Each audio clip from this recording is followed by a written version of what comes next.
So today we're going to do a masking tape resist. You need paper. I use smaller sheets of paper for this so that the kids can do a lot of trials if they want. Masking tape or painter's tape, even better. And I think crayons work really well for this activity. But that's pretty flexible, what you use to put color on. So what we're doing is we're practicing cause and effect. What happens as I make choices? And how do I feel or react when I see the results of my choices? So the first step is just to put some masking tape down. And there's no rhyme or reason. The kids may decide, kids totally know how to do this. So you can just basically tell them, put some tape on the paper. And now some of them will try to make objects out of the tape. Other ones will put one piece of tape down. That's fine. It doesn't really, that part isn't as important.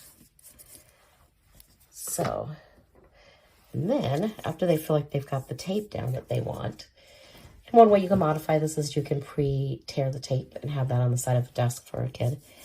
You're going to have them add color in whatever way they want.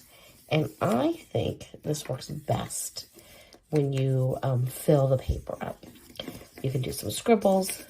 You can do flat areas. You can draw images. Write your name.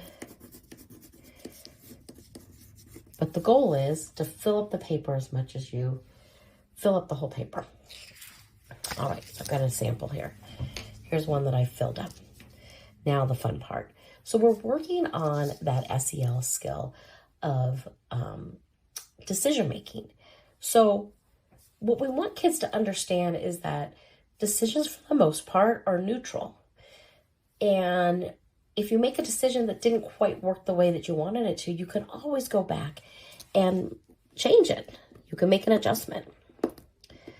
So now this is something that the kids might need some help with.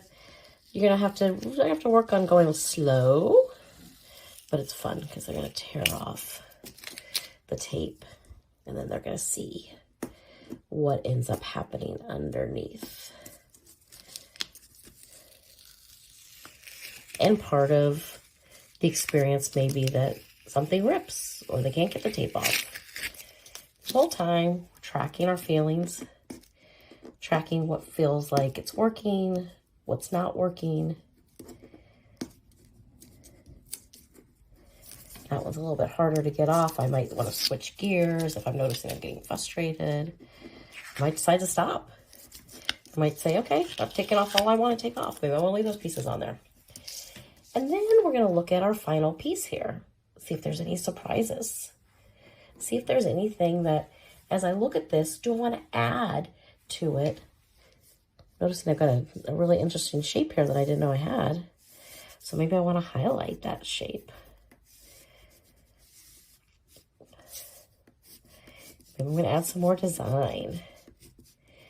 Maybe I'm like, yeah, I'm not such a fan of this one and the way it came out, but I really want to try maybe making some shapes that I recognize. Oh, it looks like a butterfly to me. So now I have the opportunity to go back and make any shifts to this that I want, or to try again on another piece of paper. So that's masking tape resist. Believe me, kids totally understand this. They totally get what to do.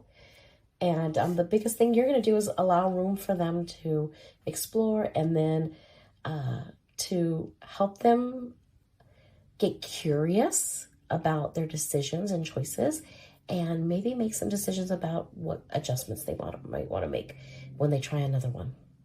All right, I hope this is a fun activity. Enjoy.